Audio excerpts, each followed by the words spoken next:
It's just silence at work today. Oh. This isn't a game to these people in Buffalo. This isn't just for fun. Like, this is their life. To be so close, to feel that, to have Josh have that opportunity to go down and win the game, and all the hope and excitement, and for it not to happen. It's like a funeral or a wake right now, in Buffalo, and it's not gonna be gone anytime soon. But I don't want to cry on the podcast. Don't cry on the podcast.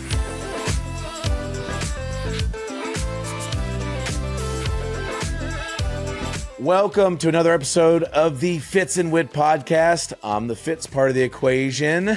That's Whit over there. Yes, Super Bowl champion Andrew Whitworth to be exact. My man, it never gets old hearing you say that, Thank you very much. But on your end, I got to check in. How's my guy doing? I know that game didn't exactly go your way. So what's up, man? I got a lot of emotions, and we're gonna save them for later. But I'm going through like the 9 stages of grief right now. The Bills fall to the Chiefs in the playoffs. We've heard this before. It was the 4th time in 5 seasons. We got a ton to unpack in this one. I mean, I would say I want to talk about some of the adjustments the Chiefs made in the game, and maybe some of the adjustments the Bills are going to have to make this offseason. All right. And plus, you know what? We're going to have to talk about the whole Chiefs fatigue thing. Is it real? I mean, what's going on? It is real. It's real. Are people I'm tired of the them. Chiefs? Jesus. They hate winners. They hate winners. Haters are going to hate, Fitz. We'll also have to hit the NFC side of the bracket too, of course, Eagles and Commanders. And we got to talk about the refs. I mean, there's a lot of debates here. Video replay got involved again on Sunday, even after all the mess we heard going into this game. I'm curious where you stand on all that, Fitz. Yeah, Mean Gene Steratore was also not in agreement with what was going on the field. You got backers. Yeah. But so there's actually something else I want to go to talk about on this show. We get to share a lot of different things, and it's got nothing to do with Championship Sunday. It's got nothing to do with the Super Bowl. I was at a soccer game Sunday morning, and I'm talking to one of my friends, and I cut down a few trees in my backyard. Well, had people cut down a few trees in my backyard, and he was wondering about the privacy concerns behind my house and people seeing in the backyard. I said, I don't really care that much. And he said, well, I do, because I always do my yard work naked. I said, what? You do? What do you mean you do your yard? Like, why are we naked? Are we worried about our tan lines? And then the question became, do you wear socks and shoes when you're using the lawnmower? First of all, are you worried about grass getting up into places? Are you worried about staining your seat? Are you worried about, I don't know, the tickle, the grundle, and what's going on there? There are a lot of questions. Yeah, well, I'm starting to have concerns of the direction of this entire podcast. But I neither care nor really have a feeling on the naked guy and doing his yard. And yes, I don't know the last time I actually mowed my own yard. I'm just trying to get my mind off of these games. Anything to get my mind off of the You're Bills searching, losing. buddy. You got a lot going on there, and I'm going to let this guy have his naked time on his lawnmower to himself. But for now, let's get into this thing, man. We got to talk about the AFC Championship game. I mean, I listen, you and I were texting Sunday morning. I was already nervous because I had some DraftKings bets going. I was getting excited about the day. You did. But although I felt really confident at parts of this game, the Chiefs end up winning 32-29. The dream of a three-peat is on. Yeah. Chief Pete, whatever we want to call it. It's alive and well. You got to give credit to Kansas City. They are the best in the best moments and the biggest moments, whatever it is. They are always seem to find a way to pull it off. But I know as a Bills legend, this had to hurt. So go ahead and get us started. Talk to me about this game. I started thinking about the emotions that I've gone through in the last 12 hours. And it's, anxiety, depression, irritability. I've been lonely. I've had mood swings. Like, I couldn't sleep last night. That was the interesting thing. I haven't had this feeling since I was a player. When you're a player, whether you win or lose the game, but a lot of times for me, when I lost the game or had some things happen that, didn't go my way, I couldn't sleep. I'd wake up at 1 a.m. in a cold sweat, or wake up at 2 and just be staring at the ceiling. And it happened to me last night. And I don't think it's happened to me since I stopped playing, but it for Bills fans, it's the heartbreak again. And you think about Super Bowl 25, you think about, it was Al Michaels that had this call, Norwood, wide right. We had the Music City Miracle and, Wycheck throwing it back to Dyson. We had the 13 seconds remaining in the divisional round of 2021 versus the Chiefs. There's all these moments in Bills history that just lead to heartbreak. And this is it again, because if you would have told me, whether we started at the beginning of the season or even as this game progressed, if you would have told me that Josh Allen was going to have the ball down by 3 with 3 minutes and 30 seconds left to drive down and win this game for the Bills, I think every Bills fan in the world would have said, here we go. This is great. This is what the situation we wanted to be. Let's fast forward to this situation, and this is all we wanted. For sure. And there were so many things that happened throughout the game, but they got into that situation, and it didn't happen. It didn't happen for a variety of reasons. I think talking about the 4th and 5, I'd be curious, I have my thoughts on this, and I'm sure you do too as a lineman. But I'll say this: 4th and 5, crucial situation. What is Spags going to do? He's coming after you. He's going to coming after you. Yeah. So the Bills made the decision, we're going to be in a 5-man protection. So Whit, let me ask you this: as an offensive lineman with a 5-man protection, if they're sending more than we can block, or if they've maybe overloaded one side, faked one way, and the slide in this case for the Bills was going left, and they're bringing more to the right. If you're the right tackle, and I know you played left tackle, in this situation, what's the most important thing in a 5-man protection for the right tackle and right guard for that matter? Well, I mean, honestly, if they're bringing them to the right, the most important thing is internal, and so to me, it's you got to block the internal guys first. It's hard to say what their rules were on that exact protection. It kind of looked like they were working to their left. And, unfortunately, though, I know Aaron Cromer is a big fallback guy, so they fall back depending on where the pressures come from.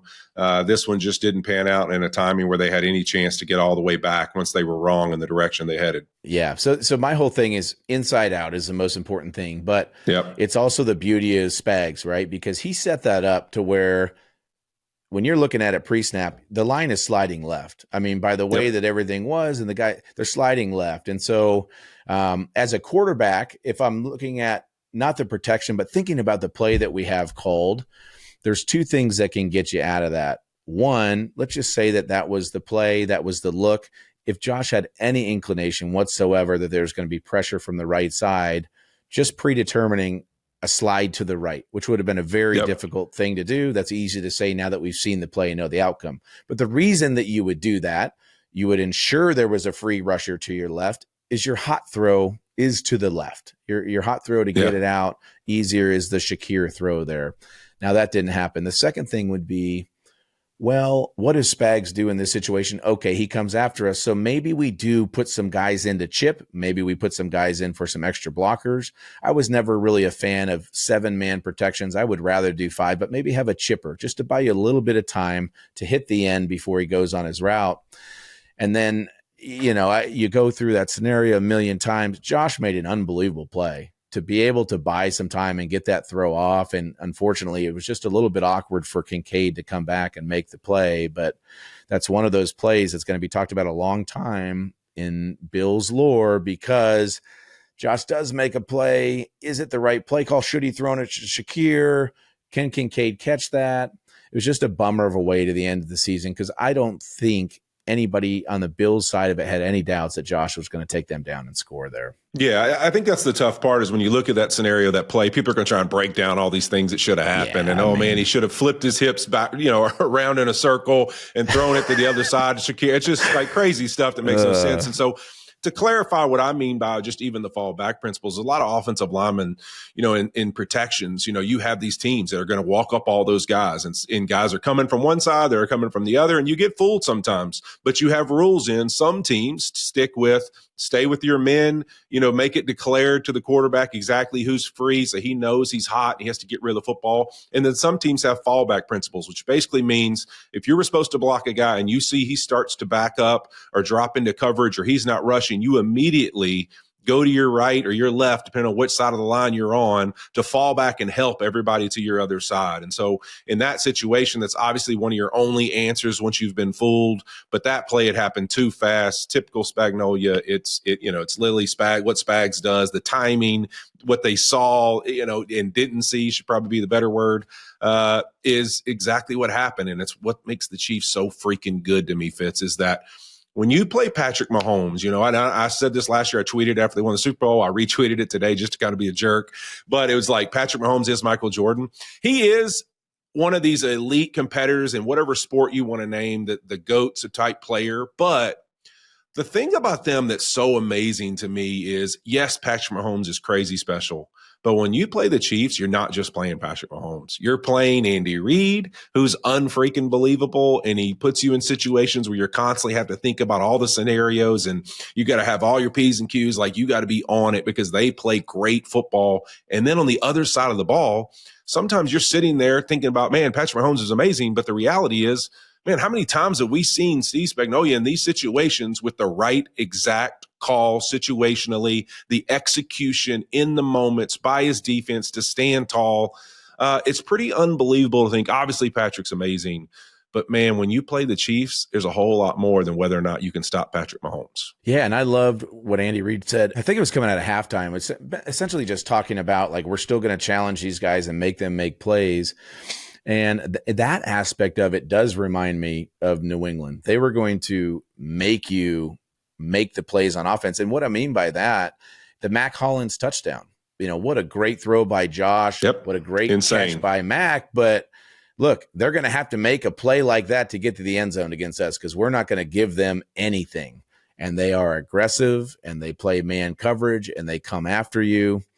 And it was really impressive to watch. And as much as I'm tired of seeing the Chiefs in the Super Bowl, that fatigue is real. As much as I wanted to see the Bills in the Super Bowl, look, the Chiefs, I would say in every aspect of the game, every position group in that game, maybe besides running back and James Cook, the Chiefs outplayed the Bills. They did. So I think the Bills were fortunate to be in that game late and had the opportunity and just weren't able to come up with the plays. But, the other things that are going to be talked about in that game, I'm just tired of the ref discourse. And look, there were a few plays in the game, could have gone either way, whatever. I think one of the biggest ones was the 4th and 1, basically at midfield, where Josh did the sneak. Now, here's one thing I'll say about that before we get into that particular play.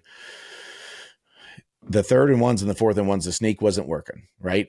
Yep. Initially, one of the very first ones, Josh goes to his left. Romo talks on the broadcast about how they were prepared for him to do that. They stuff it. Now, at some point, we got to adjust, right? If we're the Buffalo Bills, we've got to adjust and try something else, I think. And they kept doing that. And unfortunately, they get called short on that 4th and 1.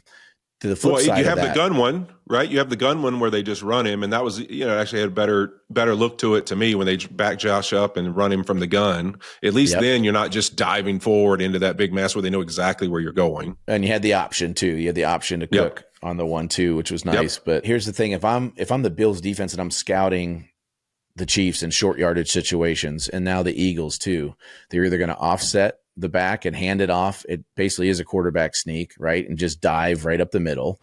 Or on 3rd and 1 or 4th and 1, they're going to roll Patrick Mahomes out to his right and send the back or somebody out to the flat. And it was like, they did it at the end of the game. And it was as if this was a brand new play that was never invented before. But it's like what the Chiefs do. So those situations, and not just the preparation, but the in-game adjustments, I just felt like the Chiefs won in that area. But that particular one now, where it was short, let me get your thoughts on it. And then I have a proposal for this with technology in terms of how to fix it. But what do you think about that with Gene Steratore coming in and all that? Yeah, I thought when you look at this game, you can break down the stats, you can break down all the things that happened in this game, and it really comes down to those little couple critical downs that just go one way or the other, whether it's a 2-point conversion or these short yardage plays. And in that play in particular, again, like you said, it's not having success. You try to do it. I just think those are tough because you and I have talked about this before. It just feels like, at this point in the league, there's got to be a better answer, for how we spot the ball and how we figure out those situations. You have one ref on one side who thinks it's somewhere, the other one on the other that says this. And I always think that that's interesting to me, because it's like, okay, which one of you gets to have the rights to say where it goes? Because I don't understand how you can argue that one of you has a better view than the other than if there's a pile on one side or something, you're like, hey, when you run in there, you're like, honestly, I didn't see it. You just have to confess that. But to me, it's just interesting to see how that argument gets settled.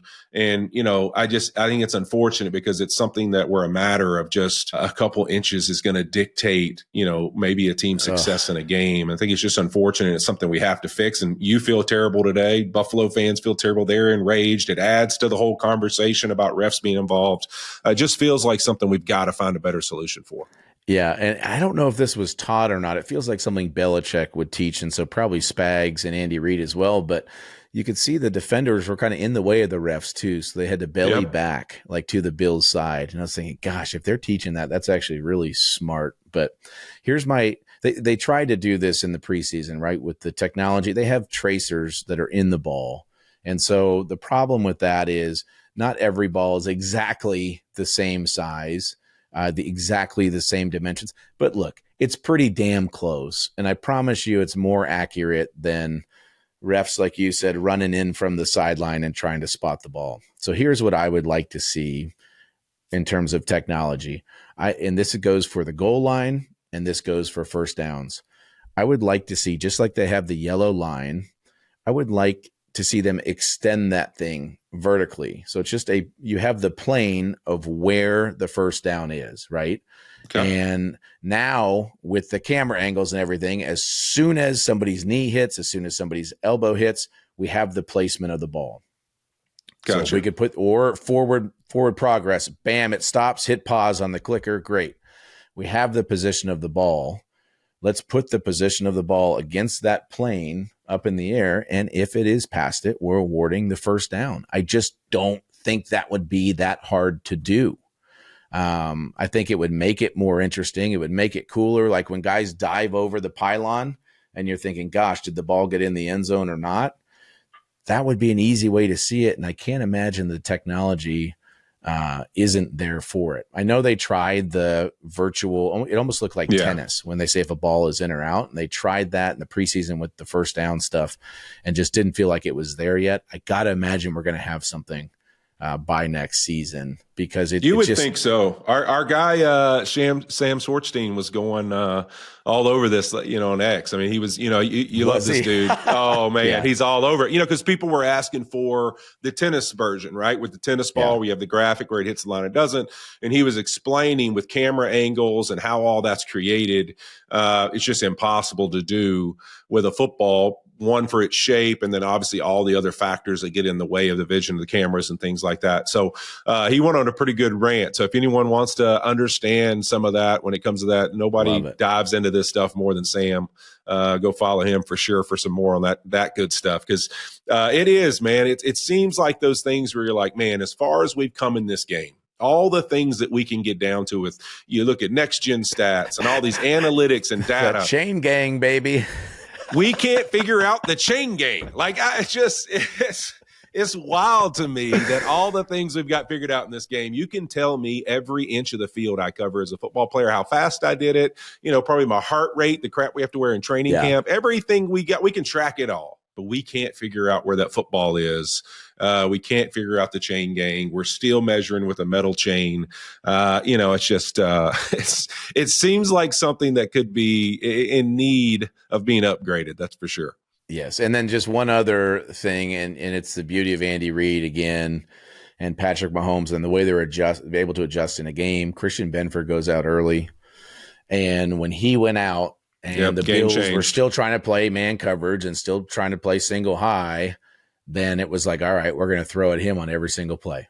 And you saw it, and CBS picked up on it as well, obviously, and they're showing all the routes that he's getting beat on, and they had to change their game plan and get away from what they were initially set out to do, because the Chiefs recognize that. But they don't just recognize it; they have a plan and they take advantage of it. and then they get you out of what you're trying to do when you're coming into the game. So I thought that was a really great adjustment by the Chiefs as well. Yeah, and then they just continue to do those things. And I think that's one of the reasons you become such a fan of Mahomes. We see Josh Allen do this stuff, but Mahomes in these moments in the playoffs, you look at him. I mean, when you look at some of the EPA numbers, like he's playing his best football of the entire season over the last 3 or 4 games. He's playing at his best. He's finding other things. Like, look, he hasn't, just design run all of a sudden down, keep like an RPR. I mean, whatever it was, like basically this guy's like keeping the football, down in the red zone. You're not expecting that, running in for a touchdown, following his tight ends. I mean, it just things in the game where you're like, man, every time you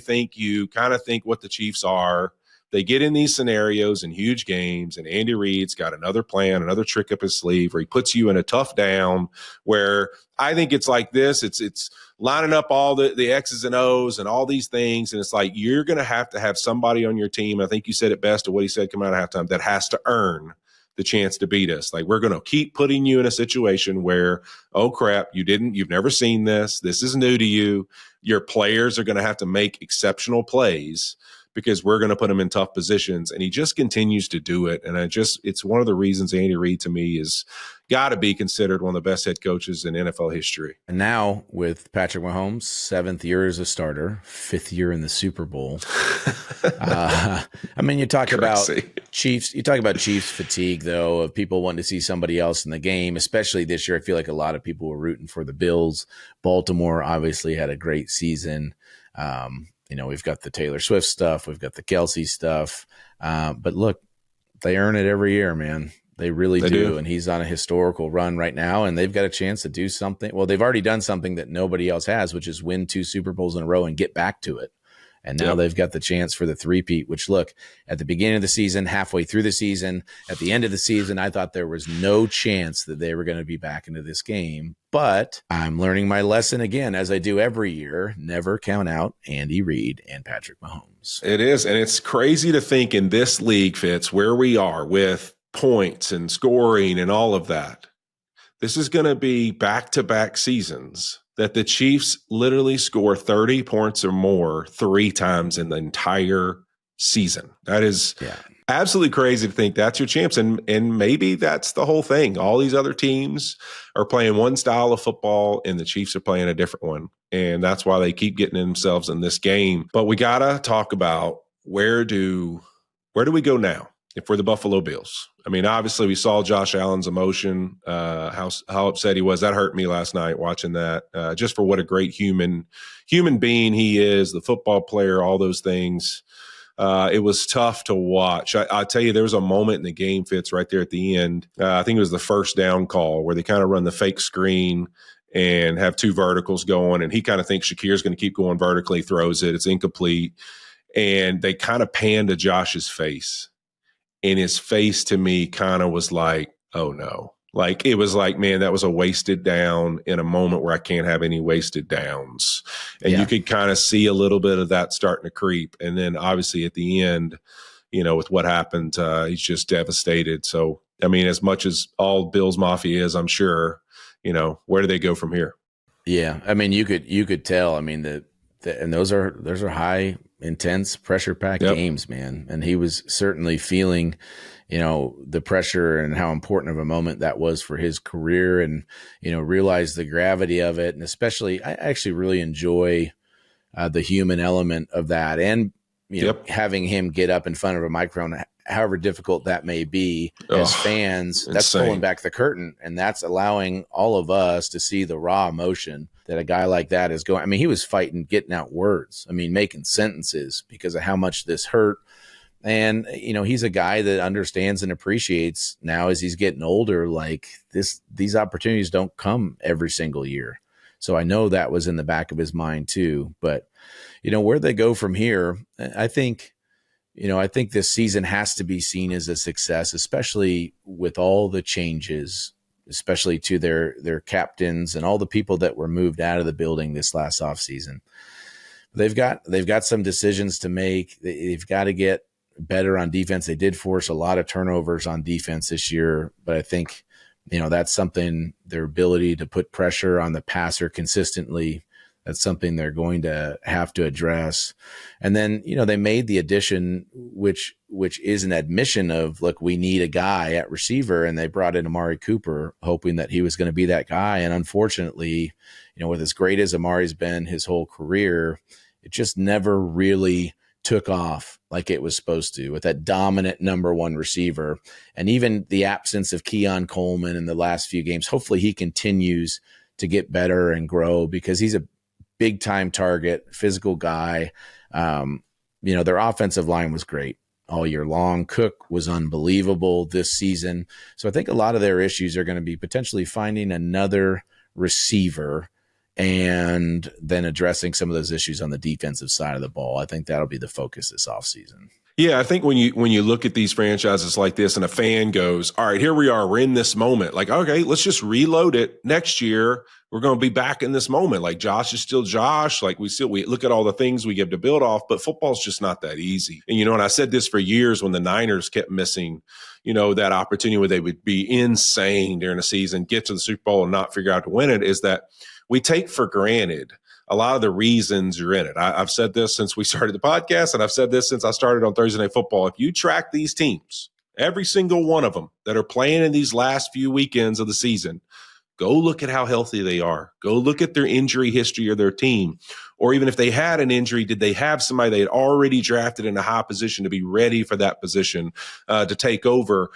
It just shows up when you get to this last part of the season of those healthy teams. What's not easy to go repeat next year and say, all right, this Buffalo Bills offense, they were led. Josh Allen obviously is a massive part of this whole entire equation, but they were led by how well this offensive line played, the continuity they kept there with James Cook, like you said. But why is that?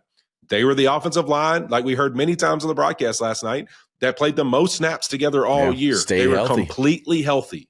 So when you have those scenarios happen as a team, I look at it in the turnover thing. You lead the NFL in turnover differential. How many times are you going to have the opportunity to do that?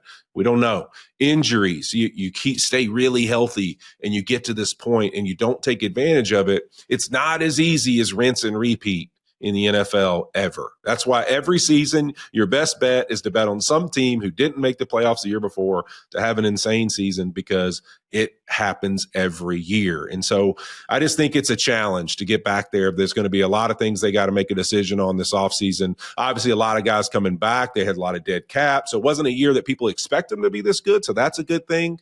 But there's still some tough decisions probably to be made. Is that do you start thinking about, should we extend Josh Allen now and kind of take some of that money off to get us a little more room to get better? And then in years down the road, we'll have more space to be able to kind of fit his contract in.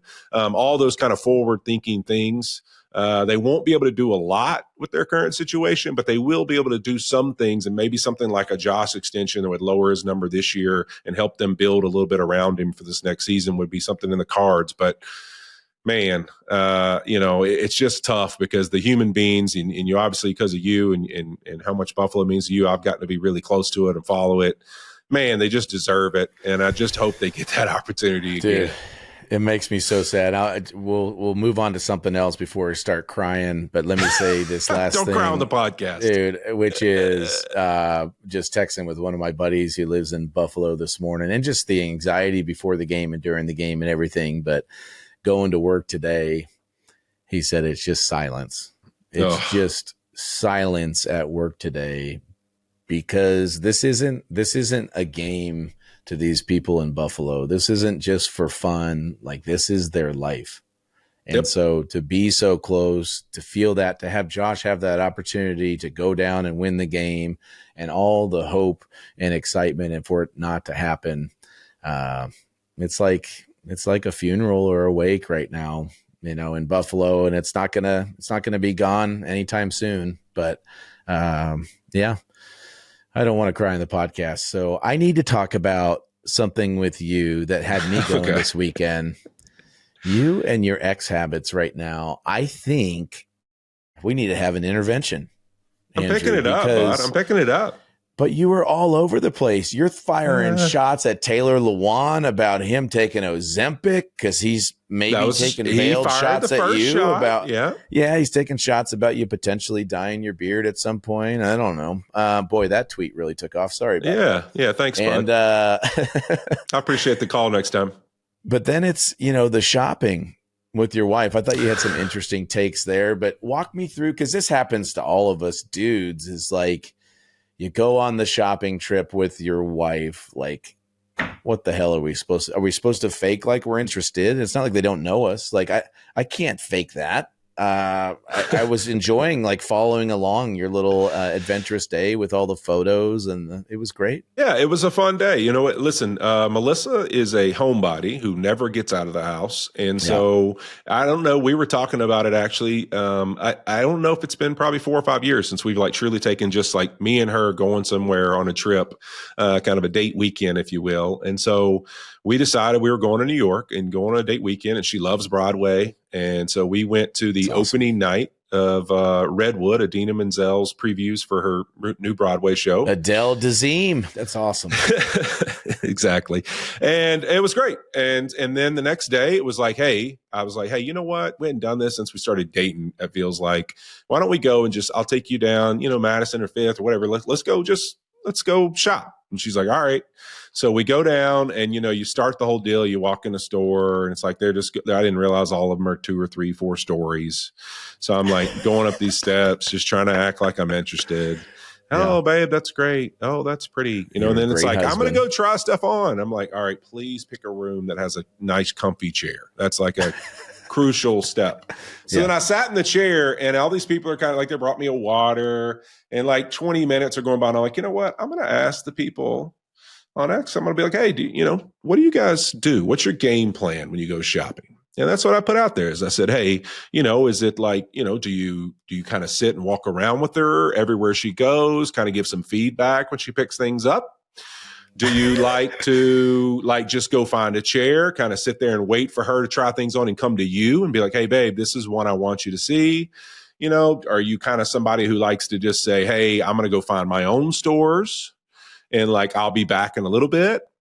And then like 4 other would be like, what's your vibe? Is there a bar? Is there like a coffee shop somewhere close? Do you go sit there and wait for the text of like, come see the outfits? It was great hearing everybody's plan. And like, even like some have tried all and they're like, none work. I'm miserable no matter what.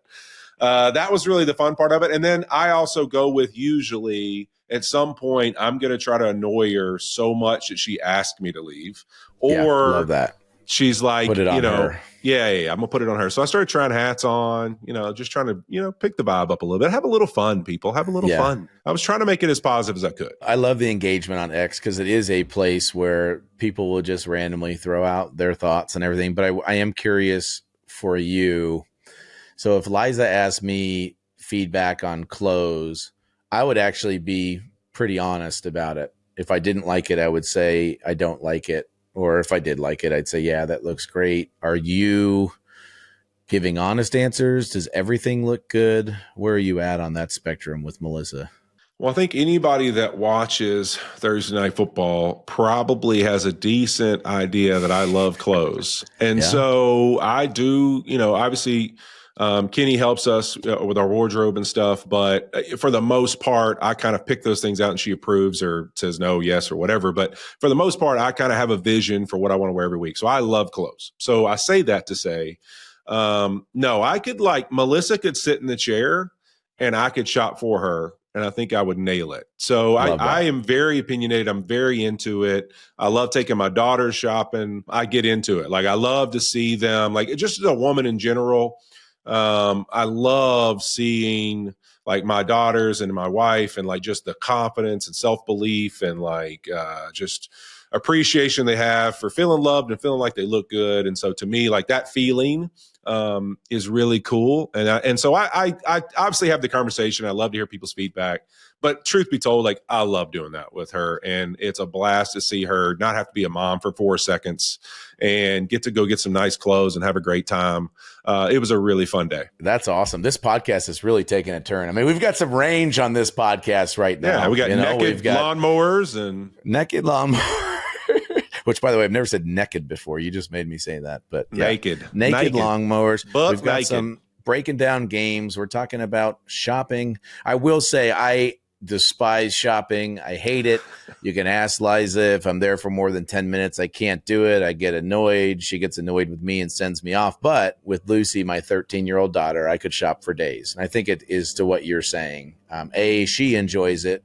And that's half the battle, and seeing how much she enjoys it. And B, it's just a fun thing for us to share and experience. Now, a lot of my other daughters, I do have a lot, my 3 other daughters, I don't know that they care much. If it's not like at Shields or Dick's and they can't get sporting wear, they don't really care much about shopping just yet. But just yet. Yeah, we also get they'll send clothes to the house and the girls can try them on because we never get a chance to go out. And that's kind of cool too. But I like that. Anyway, my 2 oldest are boys. My youngest is a boy. And so my youngest, Jake, has a much different experience and sense of style having 4 older sisters than my 2 boys who still have never brushed their teeth or combed their hair in their life. So this ain't the little itty bitty, teeny tiny bowl, Whit. This is the Super Bowl. Get in on the action at DraftKings Sportsbook, an official sports betting partner of Super Bowl 59. We all know that scoring touchdowns is the key to hoisting that Vince Lombardi trophy, and you have a shot to score by betting on them at DraftKings Sportsbook, the #1 place to bet touchdowns. New DraftKings customers can bet $5 to get $200 in bonus bets instantly. Now, Fitz, last week you were right about James Cook, and I had some success with Saquon Barkley. But as I look ahead to this Super Bowl Sunday between Kansas City and Philly, I'm going to stick with my guy, Saquon, to get in the end zone. Who are you looking at to make his way into the paint? Well, mine's going to be a little spicier than Saquon getting in the end zone. I'm going to go with Kareem Hunt. He's really been the guy they've been handing the ball off to lately. Download the DraftKings Sportsbook app and use code Fitz and Whit. That's code Fitz and Whit for new customers to get $200 in bonus bets instantly when you bet just $5. Only on DraftKings Sportsbook. The crown is yours. Let's turn now to the NFC side of things, Mr. Whitworth. Eagles, 55 points. They blow out the Commanders. You nailed it on the Saquon touchdown pick. Whoa, shocker. 1 touchdown. You should have chose 3. He ended up scoring 3. Jalen Hurts, he also has 3 TDs. And, I mean, we always credit the Eagles for having one of the best rosters in the NFL. Is there any question now that this has been the best team in the NFC all year long? I know that Detroit, obviously had the year they had and won the 1 seed, but I'm looking at this thing, Whit, going, gosh, there aren't many holes on this roster. No, there's not. And I think when you look at it, I've continued to say way back when I was saying, and kind of gave you grief about it, about picking Lions Eagles, is that, that was at a much healthier Lions roster up front defensively. But when you look at both of these, it was pretty hard for anybody to make an argument that one of these 2 teams wasn't going to be there at the end representing the NFC. I think the only real shock to this whole scenario is what the Commanders were able to do, beating the Lions and be in this game. But when you talk about a roster and people go, oh, man, well, you got to be good up front on both sides of football. And guys go, man, you look across the league when teams are good on their D-line and their O-line, they're all successful teams. But that's not easy to do. There's a lot of things that have to happen, right? And up until last year, one of the things I would have said that really helped the Eagles in that scenario is the combination of veteran players who are exceptional and have insane careers like a Lane Johnson and Jason Kelce were, okay? And like a Fletcher Cox and Brandon Graham were. So you have those guys. And then going into this year, you're like, all right, you lose Fletcher Cox, he retires. Brandon Graham obviously played this year, but he gets injured, and he's playing a little bit more of a role guy than just truly the Brandon Graham of old days that was playing every snap almost. And then you lose Jason Kelce, and you think, man, can these guys reload again? Not only did they reload again with more guys that are absolutely insane and playing really good, I look in the secondary at what they did in the draft with those guys. And you look at those 2 rookie corners and how well they've played with multiple picks, 0 touchdowns given up in these playoffs. Like, they're playing out of their minds too. So what's wild to me is you had that scenario change where these legendary Eagles retire, and this roster might be even better now than it was a year ago. And then, Fitz, also think about What did we all think about this team about 370 days ago, probably 380 days ago, when they had the epic collapse from how good they were to how that season ended, and then the Tampa loss? And we thought Sirianni and, what was this team really? Maybe You're they're a not as big good as anybody Sirianni thought. guy now. You're I'm a Sirianni guy. I'm a fan. I sent him a text last night. I'm a fan. Oh, wow. You guys are on a text basis. Yeah, That's huge. text Well, I'll basis. just say, to give credit to him, yes, Saquon, we know all the storylines, the players, the messages, all that. But in losing their coordinators, when you have success, you lose your coordinators, right? And it's something that they had to deal with. And this year, they got it right. They got it right with Kellen Moore. They got it right with Vic Fangio. And you've seen that. You've seen it in the ability for things to kind of settle in as the season went on, and for them to be able to use all these great players and weapons they have and put them in positions to be successful. And I just think it's a sign of a good coach when you're taking his coordinators, right? When, in Arizona, Gannon is having success now, and he's got the Cardinals headed in the right direction. Those guys play hard for him. But to be able to reload and retool and get the right coaches in position, who knows? Maybe they're going to lose Kellen Moore. We'll see, because there's, a couple jobs still open, but he's a guy that's done such a great job this year. Because the other thing is, you could say all you want about, but he's got these weapons, and he's also got to keep everybody happy. And that's a hard thing to do. And they've had problems, right? AJ Brown's had problems this year, but in the biggest moments when they needed AJ Brown, 4th and 5, let's throw him a go ball. He runs right by Marshawn Lattimore. Great throw by Jalen Hurts, and he catches the ball. So that's been a tough thing to balance all year long, but finding different ways to get Saquon involved too has been amazing. Yeah, and I think, Fitz, you look back to even on Fangio, right? Doesn't it show us a little bit about different locker rooms in the league? And you look at Fangio too tough. He was too rough on the Dolphins. They were too tough.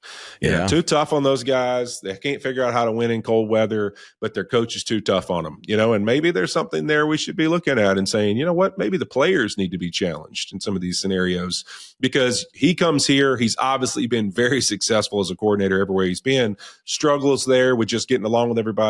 You come here, and I think, to me, like, one of the biggest changes I see in Kellen Moore and Fangio being a part of this is this Eagles team, to me, like, if you would have said last year, there's a little bit of some of these things where a lot of great players, but I don't know if it seemed as like all orchestrated and everything seemed pretty solid, and like, you know what, we can really know identity of exactly who this team is with all this talent. This year, I feel like there's a pretty clear picture of this is who we are. Defensively, offensively, it's buttoned up, it's clean. You know exactly what you're going to get out of the Philadelphia defense, how they're going to play, the styles they're going to play with. And offensively, we're going to run the freaking football. Ever since their bye week, we talked about it. We actually had their game right after that.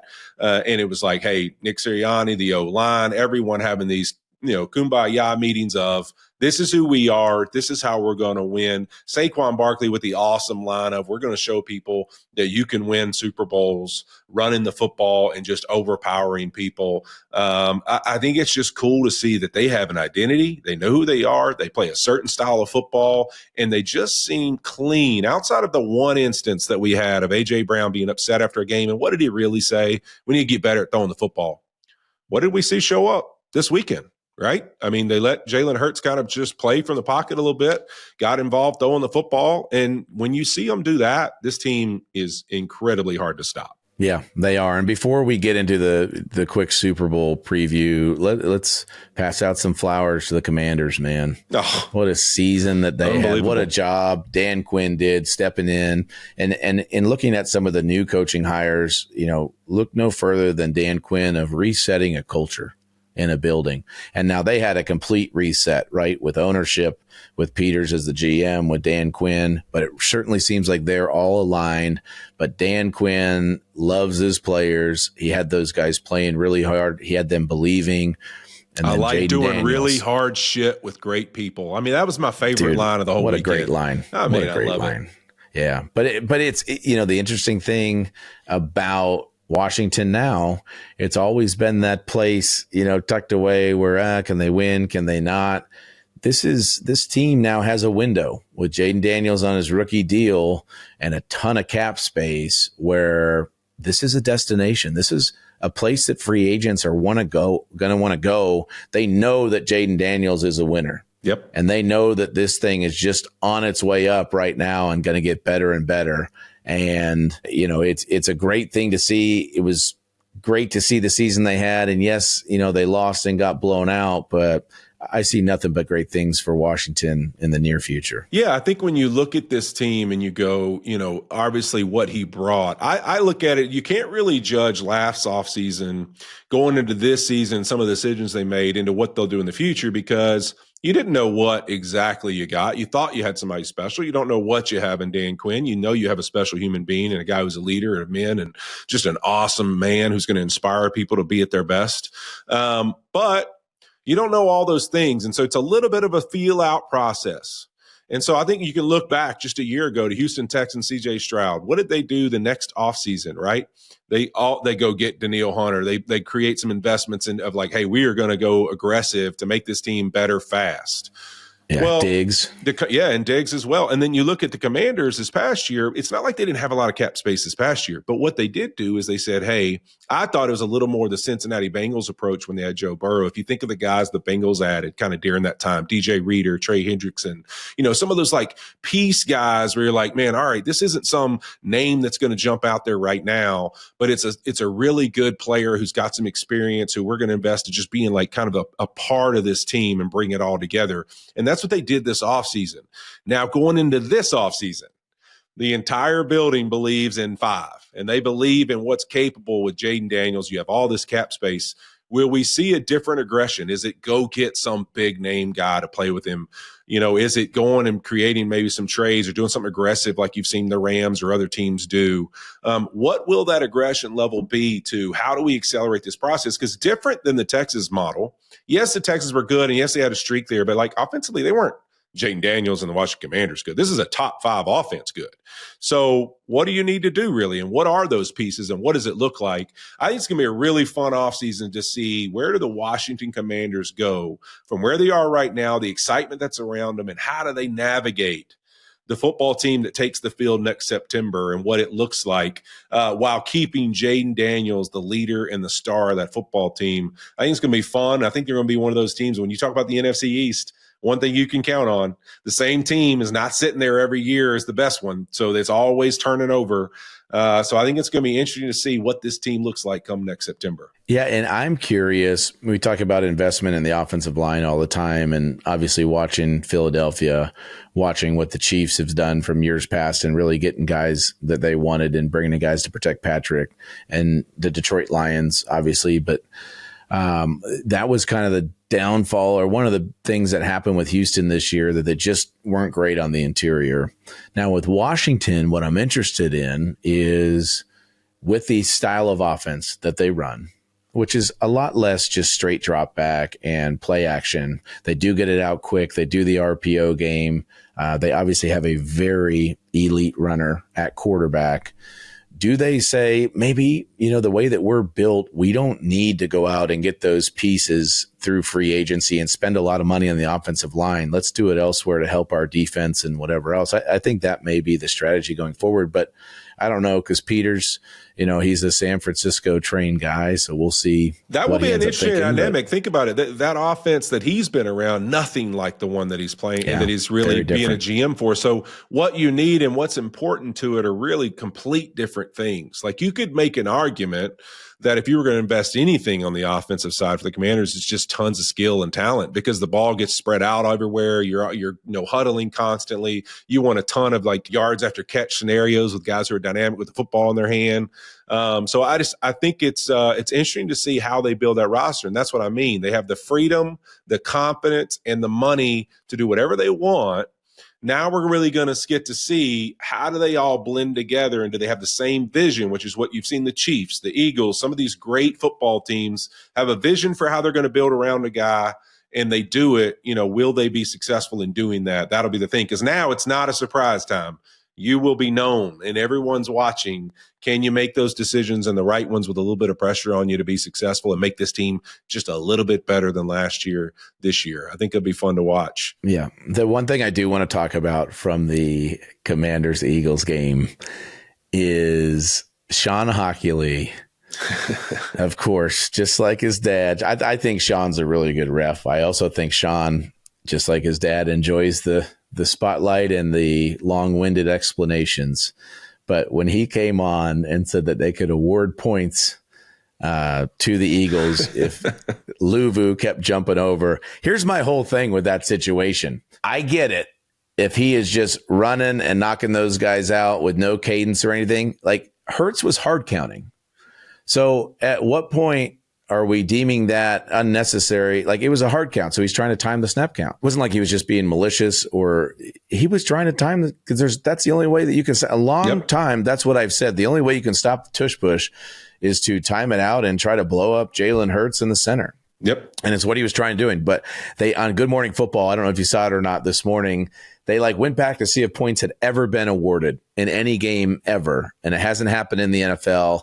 It did happen in college in like the 50s. And the reason why is because a guy came off the sideline and there was a dude running free for a touchdown, and he came and tackled the dude off the sideline. So yes, I get that one. But awarding points for somebody jumping off sides on a hard count, I'm sorry. Yeah, that's a little too understand. much. Let's calm down a little bit, Hawk. He got his moment. He got his moment. But that was one of those, your phone just started blowing up, and it was like a comical, like, back and forth. Oh yeah. How many people asked me the ruling on that is unbelievable. And I'm like, listen, this guy needs to calm down a little bit. But, hey, listen, that was an unbelievable week. I think it was a lot of, obviously energy and excitement about the NFC and AFC championship. Yep. And I don't know that you could ever do anything in the middle of that week. Everybody's so excited. It's Championship Sunday coming up to break that kind of news cycle. But boy, my buddy Liam Cohen did exactly that. He took a little bit of attention last week. I don't know the ins and outs yet. It sounded like a crazy, interesting process. That we're for sure about. And it doesn't sound like the Bucs are very happy. I will say that, and we'll get into that more maybe next week. But I do want to ask you this, Vince, because we've had some development over this last week, right? Yeah. Listen, you and I, you're at home. I'm in a hotel room. We're not on a yacht. We're not anywhere else. Let's just have this conversation. Oh, I heard your hotel room's pretty nice, though. It is nice. You wouldn't expect anything less. We've had some changes. All right. Yeah. I'm going to go a couple of them. Okay. Aaron Glenn, obviously, to the Jets. Brian Schottenheimer to the Cowboys. Ben Johnson to the Bears. Vrabes is back in New England. Pete Carroll to the Las Vegas Raiders. We don't know the Saints as of this morning while we're doing this podcast, but if you had to look at that group and you had to say, hey, you know what, there's one of these that interests me, either from an excitement standpoint, or you're really interested to just see how it kind of plays out, which one of those situations sticks out to you? I have two that really stick out to me. One is Vrabes going back to New England, because he could have had any job he wanted. And so exciting for me and you both knowing Vrabes like we do, and the passion that he played with and the passion that he coaches with. I'm really excited that that's where he wants to be, and he got a chance to do that. Now it'll be interesting, bringing back Josh McDaniels. This is just New England 2.0 now. This is what we're doing. What are going to be some of the new wrinkles and changes? And but I love Vrabes as a coach. When I was in Houston, he was a linebacker coach there, but just the respect that he has instantly when he walks in a room, because of what he did as a player, because of what he expects out of you when he's your coach and you're a player, but what he gives you as well, what he puts into a team, the time, energy, all of that. He's, the Dan Campbell type category of guys that really care about their players, but he's also going to tell you exactly how it is. He really is. So I'm excited that he got to go into the spot he wanted to be, which is returning home in New England. Yeah, and then the other one, dude, Sherm convinced me of this one as we were kind of going through and the name got thrown into the Chicago deal, was Pete Carroll. Yep. Because we just talked about Dan Quinn, but you want to talk about a culture setter, and they just need a reset. They need a reset in Las Vegas of what are we, who are we going to be as a team, and what are we all about? And Pete Carroll does that. He's going to come in right away. Again, instant respect, a guy that loves his players, but demands a lot out of them, and a guy that knows how to set culture. Really happy to see him get that opportunity, because they need it. It's been tough sledding there the last few years, and he's going to come in and provide a great perspective for all those guys and get them headed in the right direction. Yeah, and I think even though the Chiefs represent a lot of them, you look at 5 of the last 6 Super Bowl champions. I mean, if you take Sean McVay out of the equation, they weren't young cats, right? You're talking about Bruce Arians, Bill Belichick, and then Andy Reid 3 times, right? So it's not like you can say, oh, just because a guy's an older coach, he has no chance. Pete Carroll has proven that he's a winner every year. Seattle was competitive. Obviously, they had some dominant times there when Dan Quinn and others were with him.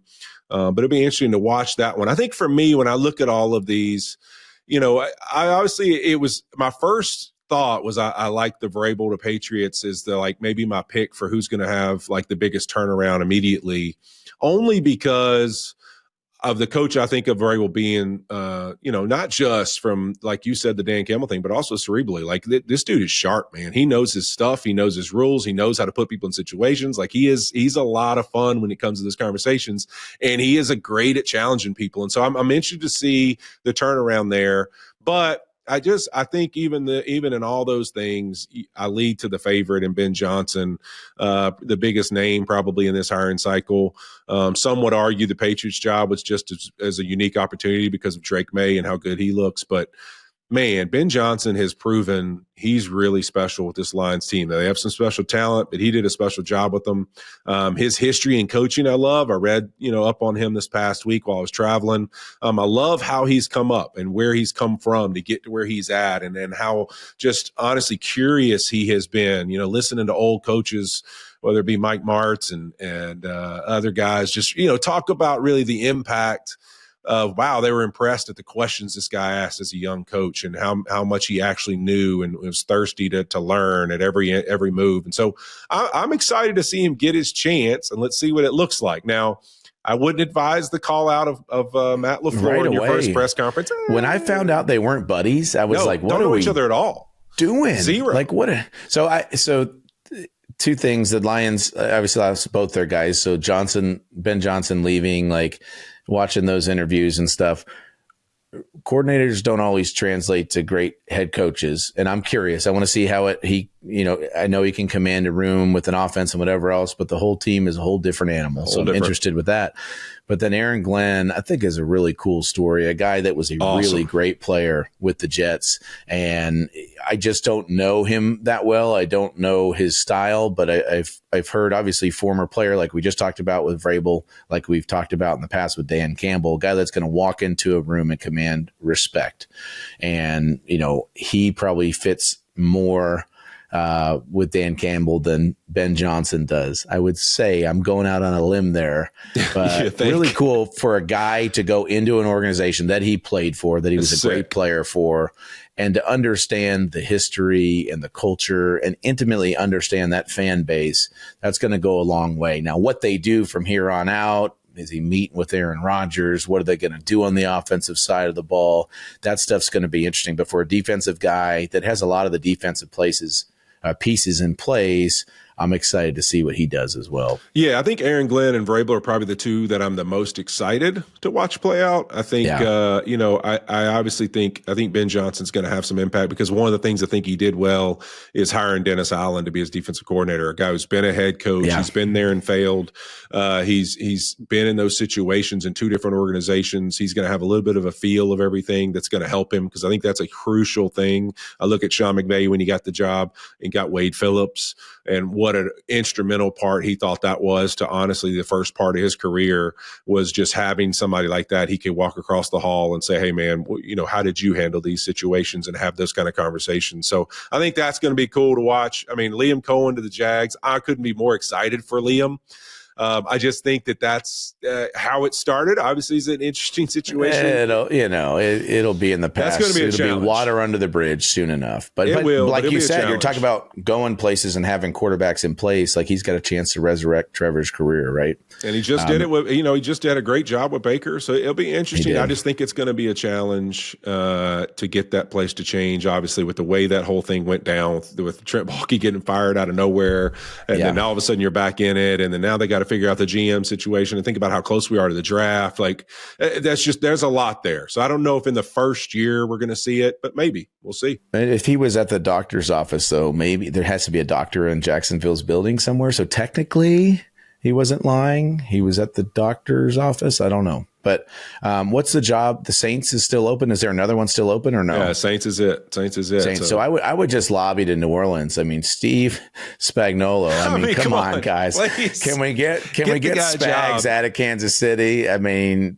he's done such a great job there. But I think everybody in the AFC would be happy. Get him out. You know who I blame for this? It's just Sean McVay's fault. Sean McVay has the success. This young guy, OC, comes in, and now all these damn teams go after the young cats, whether it's defense, offense. They all want to go young. I mean, I think it's 6 guys now or 5 guys that are head coaches that have come from Sean McVay and the Los Angeles Rams. It's insane, but I think it's that. And now here we are. I love that Pete Carroll gets a job, but I think for everybody in the NFL, if they three-peat, it's awesome.